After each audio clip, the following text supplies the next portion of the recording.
Herkese merhaba, kanalıma hoş geldiniz. Bugün sizlerle bu havalı çantayı birlikte çalışacağız. Çantamın yapımında kağıt kullandım, acı kahverengini kullandım. Yaklaşık 500 gram ip kullandım. Çantamın eni 45 santim, boyu da 32 santim. Bu kısımlara her iki noktaya ben çıt çıt yapacağım. Yine astar yapmayı düşünüyorum. İsteğe göre. Bu şekilde. Hemen çantamın yapımına geçmeden önce ufak hatırlatmamı yapmak istiyorum. Kanalıma abone olmak tamamen ücretsizdir. Beğeni ve yorumlarınızı eksik etmezseniz çok sevinirim. Bu sayede daha fazla kitleye sayenizde ulaşabilirim. Ve bir sonraki projeye moral olur benim için. Destekleriniz için teşekkür ederim. Haydi hep birlikte çantamızın yapımına geçelim. Evet, şimdi tabanla başlıyoruz. Tabanımın yapım videosunu videolarım kısmında bulabilirsiniz. Ayrıca açıklama kısmına taban yapımının linkini de ekleyeceğim. Oradan faydalanabilirsiniz. Ama hemen ölçülerini verecek olursam size. Şöyle ben 35 tane zincir çektim. 35 zincirle başladım. İstediğim boyuta gelene kadar spiral şekilde döndüm. 8 tek bir çift olacak şekilde de bitirdim. Başlangıç noktama kadar. Oval taban yapımının videosundan bakarak sizler de aynı ölçülerde çalışabilirsiniz. Tabanımın ölçüsü tam olarak 37 santim. Hemen enini de verecek olursam 15 santimde eni var. Benim ipim çok kalın olduğu için ben 4 numara tığla yaptım. Sizler de ipinizin kalınlığına göre tığınızın numarasını daha kalınsa daha da yüksek, daha da ince ise 3-3,5'la yapabilirsiniz. Ama benim ipim çok fazla kalın olduğu için ben 4 numara tığla yaptım tabanımı. Şimdi çantamız aslında başlangıcı tabandan sonra aynı olacak. Şimdi burası benim başlangıç noktam olduğu için işaretleyicimi burada çıkardım. Hemen bir alt noktasına takıyorum. Çünkü çantam burada başladığı için burada bitecek. O yüzden bu burada kalsın. Çantamı bitirirken bu sırada bitirmek için kafam karışmasın diye. Bakın şimdi sırada birleştirme ya da ilmek kaydırma yapmayacağım. Spiral bir şekilde döneceğim. Çantamı oluşturmak için tabanım bittikten sonra, istediğim boyuta geldikten sonra hemen sık iğne yapmaya devam ediyorum. Arttırma ya da eksiltme yapmadan düz sık iğne yapıyorum. Aslında yaptığımız hiçbir şey olmayacak. Düz sık iğne model olacak. Çantamızın ayrıntıları daha çantamız oluşmaya başladıktan sonra ortaya çıkacak. Bu şekilde çantamın etrafına sık iğne gidip geliyorum. Bu arada bunu da belirtmek istiyorum arkadaşlar. Ben tabanımı yaptıktan sonra içte kalacak kısmına buharlı ütüyle buhar ütü yaptım. Bu bilgiyi de sizlere vereyim. Daha düzgün bir form elde etmek için. Şöyle göstereyim. İpim çok kalın ve sert. Ama bu çanta için de bu ipi özellikle seçtim. Çünkü çantamın kalıp gibi durmasını çok istiyorum. Sizler de çantanızın yapısına göre iplerini seçebilirsiniz. Ya bizzat kalın diye satılmıyor tabii ki ama ben ip almaya gittiğimde özellikle sert ve kalın olanı seçtim bu model için. Sizler de tercih edebilirsiniz. Tabii herkes daha yumuşak ve ince olanla örmeyi tercih ediyor. Tamamen size kalmış. Evet, sıramın başına geldim. Bakın burası benim sıramın başı. Hiçbir işlem yapmadan sadece sık iğne yaparak devam ediyoruz. Birleştirme ya da ilmek kaydırma, arttırma, eksiltme hiçbir şey yapmıyoruz. Çantamızın gövdesini sadece sık iğne olacak şekilde yapmaya devam ediyoruz. Burada videoyu uzatmak istemiyorum açıkçası. Çünkü yapacağımız hiçbir işlem olmadığı için sıra sıra gide gele spiral bir şekilde sadece sık iğne örüyoruz. Başka hiçbir işlem yapmıyoruz. Ta ki çantamız formuna kavuşana kadar, istediğimiz uzunluğa ulaşana kadar biz gidip geldikçe çantamız artık böyle kendi formuna girecektir zaten. Eksiltme, arttırma yapmadığımız için hiçbir bozulma olmayacaktır. O yüzden ben çantamı istediğim boyuta ulaşana kadar örüp size de ölçü vermek istiyorum. Tekrar tekrar göstermeye gerek yok. Sık iğne yaparak, sadece sık iğne yaparak spiral bir şekilde dönerek istediğimiz boyuta kadar örelim. Evet, şimdi ben çantamı istediğim boyuta, duvarı istediğim boyuta gelene kadar örmeye devam ettim. Şöyle ilmek işaretleyicimin olduğu noktada da birleştirme yaptım. Hemen size ne kadar ördüğümün ölçüsünü de vereceğim. Şöyle tabandan itibaren tam 25 santim örmüşüm. Sizlere de 25 santim ördükten sonra ipimizi koparıp birleştiriyoruz. Daha sonra burada yapacağımız işlem, hemen sizlere de şöyle göstereceğim. Şimdi ben köşe noktamdan başlayacağım. Herhangi bir köşe noktamdan başlıyorum. Burada şöyle 2 kat ip kullanıyorum. 2 kat ip kullanmamın sebebi de çantamın püsküllerinin istediğim gibi dışta içte kalması bir kısmının. Hemen şöyle herhangi bir noktadan girdim. Tabi burada örmek bir tık daha zor olacaktır. Daha kalın bir tığ kullanırsanız işiniz kolaylaşır. Benim maalesef yoktu kalın tığım. Bir sıra burada 2 kat gideceğiz. Şöyle burada ilmeğimi kaydırdım. Bir tane de zincirimi çektim bu şekilde. Şimdi bu ipimi de bir süre kendimle götüreceğim. Bir sonraki sık iğneye giriyorum.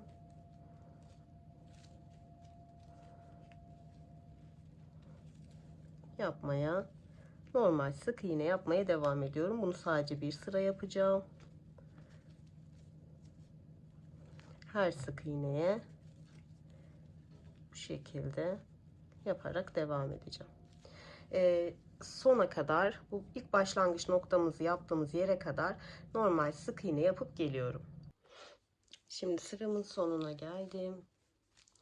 Son 2 tane ilmeğim kaldı. Onları da yapıyorum.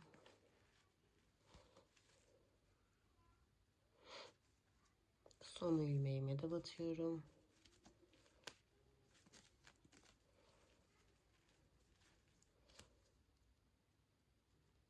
İki kat örmek inanılmaz olmuş bu arada. Şimdi artık burada iğne yardımıyla birleştirme yapacağım. Bakın 2 kat ördüm. Şimdi ilmeğimi birleştiriyorum. Burada artık ipimi kestim. İlmeğimden ipimi bu şekilde çıkartıp birleştirmemi yapacağım. Ben birleştirmelerde hep bu tekniği kullanıyorum. Sizlere de tavsiye ederim. Şu şekilde. Şimdi bunu ilk ilmeğimi, bakın. İlk yaptığım ilmekle son yaptığım ilmek. Önden ilk yaptığım ilmeğin arkasına bu şekilde geçtim. Şimdi son yaptığım ilmeğin arka kanadına batarak içeri geçtim. Burada yeni bir ilmek oluşturarak bakın bitişi aynı hizada bitirmiş oldum. Burada da ipimi birkaç kez bu şekilde geçerek sağlamlaştığına emin olduktan sonra kesiyorum. Bu şekilde. Ben çantamın tam ortasına denk gelecek şekilde şöyle ikiye ayırdım. Buraya işaretleyicimi taktım. İşaretleyicimi taktıktan sonra orta olduğundan emin olmak için her iki işaretleyicinin ortasında kalan sayıları saydım. Şimdi her iki, burada 61 sayım var, burada 61 sayım var. Ortalarla birlikte iğne taktığım sayıları saymadım. Sadece bu önde 61, burada 61 sayım var. Şimdi burada yine aynı şekilde sayıp sizlere göstereceğim. Orta kısmı çıkacağız. Eğer sizler de benim gibi 35 zincirle başladıysanız yine aynı bu sayıları elde edersiniz. Bunun notu da düşeyim. Daha fazla ya da daha az yaptığınızda da yine orta kısmı bularak eşit şekilde sayıları dağıtmanız gerekiyor. Evet, şimdi şöyle bu işaretleyicimden itibaren 17 tane ilmek, 17.ye işaretleyici taktım. Yine buradan saydım. 17.ye işaretleyicimi taktım. Aynı işlemi karşıdan da yaptım. Artık bu ortadaki işaretleyicilerimi çıkartıyorum. Çünkü işim sadece burayla benim. Artık çantamın kulp kısmını ölçülerini aldım. Şimdi çıkma zamanı. Şimdi buraya duvar çıkacağım. Bu işaretleyicimi çıkartıp hemen tığı yerini kaybetmeden koyuyorum. Buradan ipimi yine 2 kat olacak şekilde tığıma geçirdim ve öne alıyorum. Bu şekilde ipimi öne aldım.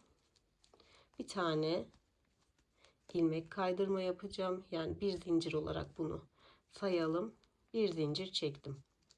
Hemen bir sonraki sık iğneme, altta kalan ipimi yürütüyorum bu arada. Tekrar sık iğne yaparak devam ediyorum. Yine her bir noktaya 2 kat olacak şekilde ipimiz sık iğne yapıyoruz. Bu işaretleyicinin olduğu noktaya kadar. Şimdi işaretleyicimin olduğu noktadayım. İşaretleyicimi artık burada çıkartıp işaretleyicimin olduğu yere de tekrar bir tane sık iğne yaparak burayı bitirdim. Şimdi burada bir zincir çektim. Tekrar döndüm. En son yaptığım sık iğneme tekrar giriyorum. Önüme ilk gelene bu şekilde tekrar göstereyim. Önüme ilk gelen sık iğneye tekrar sık iğne yaparak sıramın sonuna kadar gidiyorum. Çantamızın bu kısmı bizi oldukça zorlayacak. Çünkü çift kat örüyoruz. Ama sabırlı olursak ortaya çıkan güzellik her şeye değecek. Bu şekilde yine başlangıç noktama kadar gidiyorum. Şimdi sıramın sonuna geldim. İlk yaptığım ilmeğime de şu şekilde girip sık iğnemi yapıyorum. Burada tekrar bir zincirle yukarıya çıkıyorum ve dönüyorum.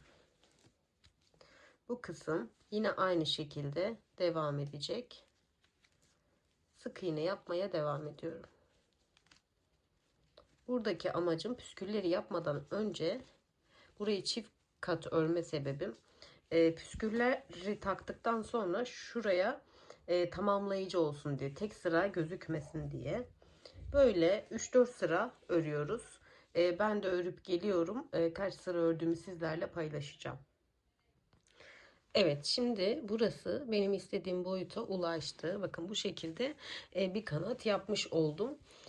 Toplamda 2 4 2 4 5 sıra örmüş oldum. 1 2 3 4 5 sıra örmüş oldum. Sizler de burayı istediğiniz gibi örebilirsiniz. 3 5 fark etmez. Göz zevkinize kalmış tamamen.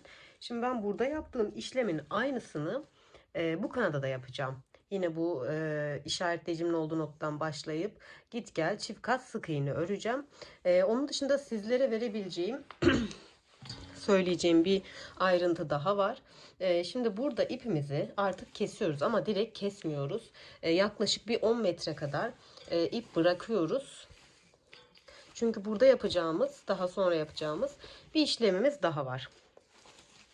Şöyle bayağı ip bırakıyoruz, yani bir 10 metre kadar ip bırakıyoruz. Bu ilmeği de böyle bırakıp diğer kanada geçiyoruz. Diğer kanadı da bitirdikten sonra buradaki işleme tekrar döneceğiz çünkü. Size tavsiyem ipinizi, eğer yedek ipiniz varsa hiç burayı kesmeden direkt diğer kanadı da ördükten sonra buradaki işleme tekrar dönelim. Ama yedek ipiniz yoksa dediğim gibi bir 10 metre kadar kesip bırakırsanız işimiz kolay olmuş olur. Hem düğümle uğraşmamış oluruz. Ben böyle yaklaşık bir 10 metre 2 kat kestikten sonra tekrardan bir yumak haline getireceğim. Çünkü bu işimi kolaylaştıracak bir püf nokta. Bunu böylece bırakıp dediğim gibi diğer kanadı yaptıktan sonra bunları çantamızın sapı için kullanacağız, bu bıraktığım ipi. Bu şekilde size de öneri olsun diye göstermek istedim. Evet, şimdi ben çantamın her iki kanadını da bitirdim. Şu şekilde bakın. Birbirine tam eşit denk gelecek şekilde iplerimi çıkartayım. Daha güzel duracak. Şu şekilde arkadaşlar. Ve burada yaptığım işlemi de şimdi sizlere göstereceğim. Biz bunu ip sararak bir çanta sapı yapmış olacağız. Ben burada 6. sıra 5. sıra bittikten sonra 60 tane zincir çektim. Çantanızın sapının ne kadar uzun olmasını isterseniz o kadar zincir çekebilirsiniz. Ben 60'ı yeterli buldum. Sizler istediğiniz ölçüde çekebilirsiniz. Bittikten sonra 60 zincir çekiyoruz.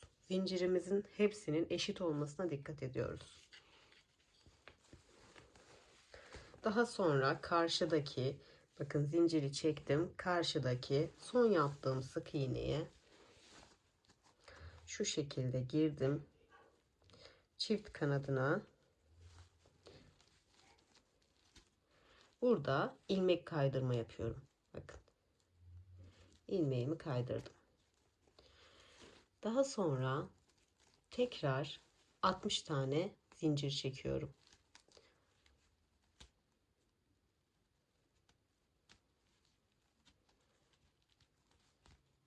Tam eşit olmasına dikkat ediyoruz. Daha sonra 60 zincir çektikten sonra tekrar geliyorum. Yine bu noktaya. Bakın son yaptığım sık iğnem bu. 60 zincir çektikten sonra şu noktaya ilmek kaydırma ile birleştirip tekrar 60 tane zincir çekiyoruz. 60 zincir çektikten sonra yine en son battığımız, az önce battığım aynı noktaya yine batarak buraya 3 tane 60'lık zincir yapıyoruz. Yani tam bu şekilde. Detayları uzatmaya gerek yok. O yüzden hızlı hızlı geçeceğim. 3 tane 60 tane zincir olacak şekilde böyle yapıyoruz. Bittikten sonra ipimizi koparmıyoruz. İpimiz tekrar kalıyor. Yine aynı. Bakın ben burada 60 tane zincirimi üçlü grup halinde yaptım. İpimi koparmadım. İlmeğimin içinden geçirip burada bıraktım ipimi. Şimdi diğer işlemimize geçiyoruz. Şimdi zincirlerimizin aynı ölçüde olmasına çok dikkat edelim. Çünkü burada yapacağımız işlemde fazlalık olmaması gerekiyor. Hepsinin aynı boyutta olması gerekiyor. Şimdi burada ipinizi top haline getirirseniz işiniz kolaylaşacaktır. Hemen burada yapacağım işlemi sizlere gösteriyorum. Şimdi burada artık sarma işlemi yapıyoruz. Bu noktayı, başlangıç noktasını güzel bir şekilde sarıyorum.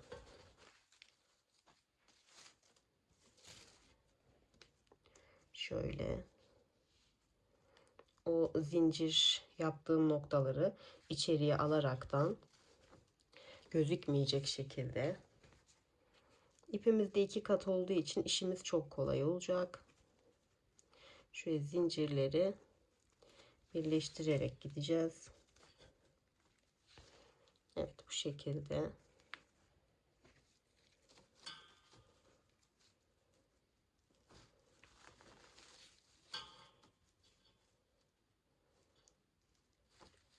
Bu şekilde 3 zincirimizi sara sara gidiyoruz. Doğal bir çanta sapı yapmış olacağız bu sayede.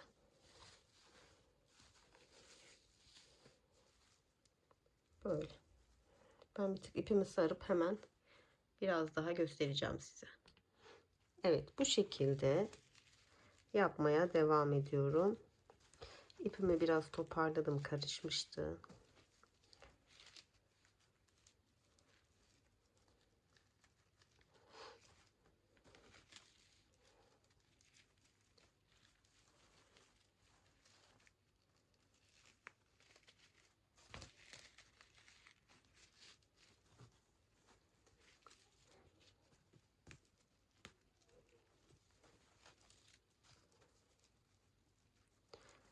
Bu şekilde çanta sapımı komple sara sara başa kadar gidip oradaki işlemi de sizlere göstereceğim. Aynı zamanda burada yarım bıraktığım zincirlerimi de tamamlamış olacağım. Ben bunu komple dolayıp geliyorum. Şimdi bitirmek üzereyim. Bitirirken yaptığım işlemi de sizlere göstermek istiyorum. Ama bu işlemi sadece bu kısımda yapacağız. Diğerindeki ipi farklı bir şey için devam ettireceğiz. Kesmeyeceğiz. Bu tarafı komple bitirdikten sonra o tarafı da yapıp sizlere göstereceğim. Şimdi bu detayları gizliyoruz. Gizleyebildiğimiz kadar bakın. Şu noktayı da şöyle bir sıkıyorum. Daha sonra gevşememesi için şöyle mandal kullanacağım. Hemen ipimi kesiyorum ve iğneme geçiriyorum. İğneme geçirdikten sonra şurayı çıkartıyorum artık. Hemen şurayı iyice sıkıştıracağım belli olmaması için. Hemen ipimi arkaya alıyorum. En yakın noktadan. Nereye battığınızın bir önemi yok burada. Bakın şöyle. Belli olmayacak şekilde. Şimdi içeriye geçiyorum. Şöyle birkaç yerden geçerek ipimi sağlamlaştıracağım. Böyle belli olmayacak şekilde ve rastgele istediğiniz noktaya batabilirsiniz. Böyle gizledikten sonra ipimi bakın bu şekilde olacak. Buna elimizle form verebiliyoruz rahatlıkla. Şu an kafanızı karıştırmasın. Bu şekilde şimdi diğer kısmı bitirdikten sonra ipimi burada kesip gizlemiyorum. Çünkü o kalan ipimle çantamın ağız kısmına ve kenarlarına bir bitiş yapacağım. O yüzden sadece bunu size göstermek için kestim. Ben şimdi diğer tarafı tamamlayıp sizlere diğer modelimizi, çantamızın bitiş modelini göstereceğim hemen. Evet, şimdi ben iki sapımı da tamamladım. Bakın böyle. Elimizle daha sonra formunu vereceğiz. Kabataslak böyle yaptım. Şimdi buradaki ipimi koparmayacağımı söylemiştim. Bu ipimi birazcık uzun bıraktım ve iğnemi geçirdim. Burada yapacağım işlemi de sizlere göstereyim. Bu sabitlediğimi açılmasın diye çıkartıyorum. Çantam oldukça büyük oldu. Ekrana sığdırabilirim umarım. Şimdi bunu en yakın noktadan şöyle geçerek sabitleyeceğim. İpim biraz uzun olduğu için, düğüm olsun istemediğim için bitişte biraz uzun bıraktım. Böyle sabitledim. Bunun açılmayacağından emin olmak için iki tane geçiş yaptım.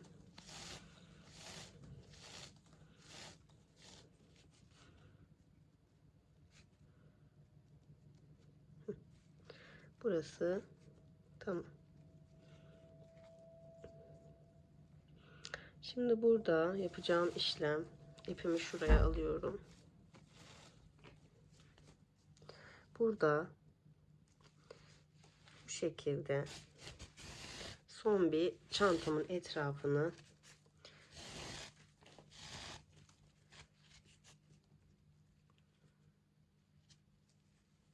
bu şekilde gideceğim. Her bir sık iğneye bir tane batıyorum. Önden arkaya geçiyorum.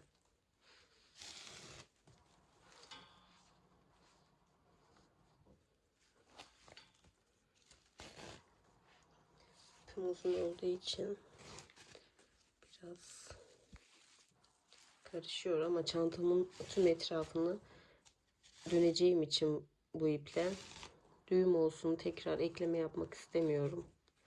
O yüzden uzun bıraktım.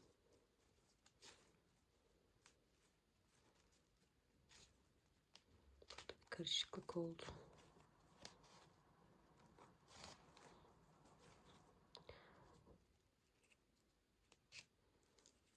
Bu şekilde. Şöyle ben bir ipimi düzeltip geliyorum. Şimdi ipim arkada. Bir sonraki sık iğnemin tepesine çift kanadına batıyorum. önden arkaya geçiyorum.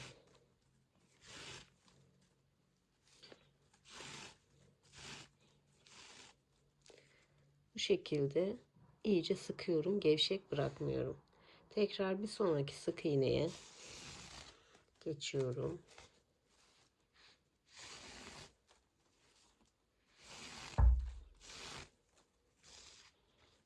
Bu şekilde çantamın tüm etrafını böyle gideceğim.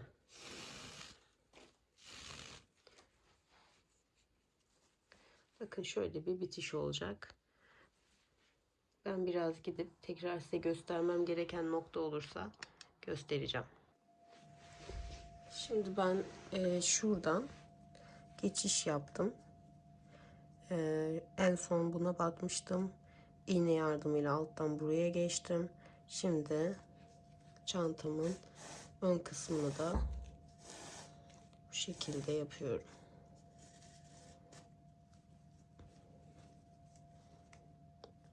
Hem çantamızın daha dik durmasını sağlayacak hem de görüntü olarak daha şık duracak bu son bitişimiz. Şöyle.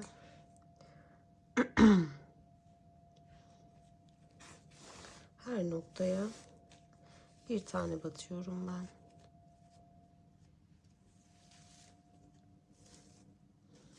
Tabii siz ipiniz benim kadar bence çok almayın. Ben çok zorlandım. Siz benim gibi zorlanmayın. Şöyle, kameramın altında kalmış ipim. Şöyle. Şu da püskül denemesiydi.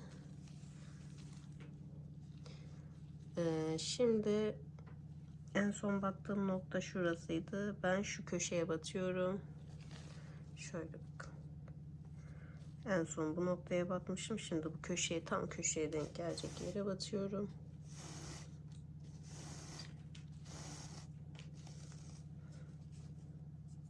Ve bu şekilde komple yaparak üste çıkacağım. Şimdi burada yukarıya çıktım. İğnemi yine önden arkaya aldım. Tekrar bu şekilde yapmaya devam ediyorum.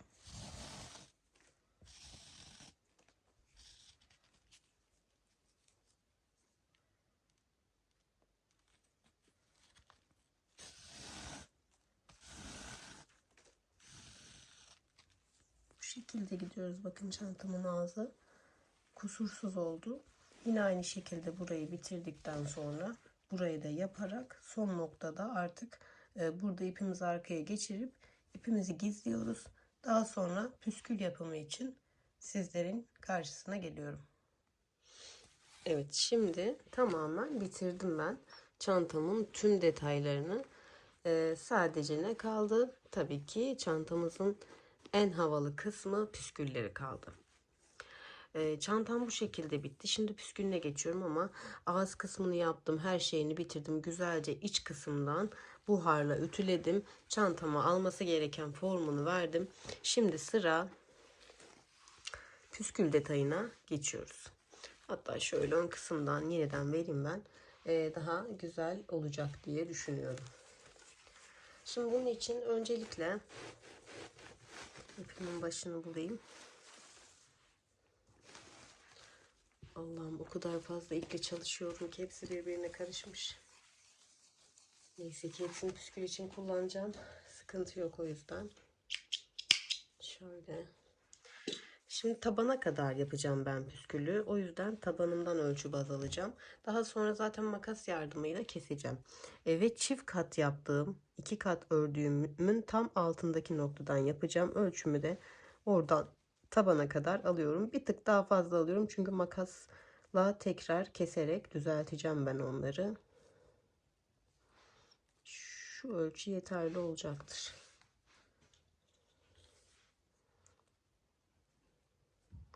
Evet. Şimdi ben bunu aldım. Bu ölçüyü baz alarak birçok ip keseceğim şimdi. Yani 100'den fazla lazım olacak. Çünkü Çift kat yapacağız yine püskülümüzü. Ben sadece size göstermelik birkaç tane keseceğim ve püskül detayını göstereceğim sizlere. Hemen bunları kesip geliyorum. Şimdi yetecek kadar, size gösterebilecek kadar püskül kestim. Bunu tam ortadan eşitliyoruz. Bakın 2 kat aldım.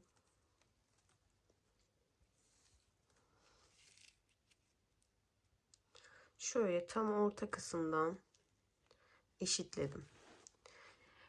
Şimdi en son ağız kısmına 2 katlı ip gitmiştik. Bu en son ağız kısmını bırakıyorum.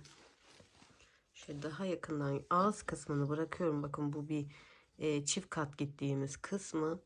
Onun hemen altındaki sık iğne boşluğuna bakın. Şu oluşan boşluklar var ya, buraya girdim. Karşısında oluşan boşluktan çıktım. Tığımdan ipimi geçirdim. Ve tekrar girdiğim noktadan çıktım. Bu şekilde ipimi geçiriyorum halkadan ve burayı sıkabildiğim kadar sıkmaya özen gösteriyorum.